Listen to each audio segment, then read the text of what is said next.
Zelensky, une arme nucléaire pour l'Ukraine. Une déclaration choc signée d'un ancien chef de la diplomatie russe. Andreï Kozyrev, ancien ministre des Affaires étrangères, exhorte le président ukrainien à ne pas reculer et à intensifier la demande d'armement auprès des alliés occidentaux. Un appel qui a provoqué l'ire du Kremlin. Abonnez-vous et partagez cette vidéo pour ne rien manquer des derniers développements.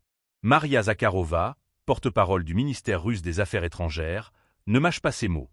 Dans une publication incendiaire sur Telegram, elle fustige Kozyrev, dénonçant son ingérence et son discours jugé dangereux. Elle accompagne son message d'un enregistrement où l'ancien diplomate échange avec le journaliste ukrainien Alexander Gordon. Un mot en guise de commentaire, criminel. Mais que contient cette conversation qui suscite autant de réactions? Kozyrev, qui a occupé des postes clés sous Boris Yeltsin, s'est exprimé sans détour. Selon lui, Volodymyr Zelensky doit revenir à sa position initiale et réclamer encore plus d'armes. Un conseil stratégique qui, vu de Moscou, relève de la provocation pure et simple. Pire encore, il va plus loin en décrivant le président ukrainien comme une arme nucléaire pour son pays, une phrase lourde de sens alors que le spectre de l'escalade militaire hante l'Europe. Un choix de mots qui alimente les tensions et exacerbe l'affrontement verbal entre Kiev et Moscou. Cette prise de position n'est pas anodine. Kozyrev, exilé aux États-Unis, s'illustre par ses critiques virulentes contre la politique du Kremlin.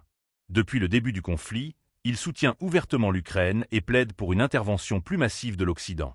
Un positionnement qui fait de lui une cible récurrente des autorités russes, lesquelles le considèrent comme un traître à la patrie.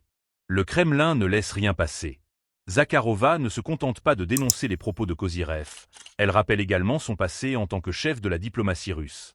Imaginez le genre de politique qu'il menait lorsqu'il était à Smolensk, ironise-t-elle, insinuant ainsi que ses décisions de l'époque étaient déjà critiquables. Ce nouvel épisode s'inscrit dans une guerre de communication où chaque déclaration est analysée, disséquée, instrumentalisée.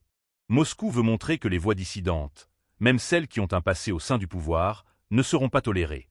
De son côté, Kiev, qui lutte pour son existence, pourrait bien voir dans ses paroles un encouragement à persévérer dans la résistance armée.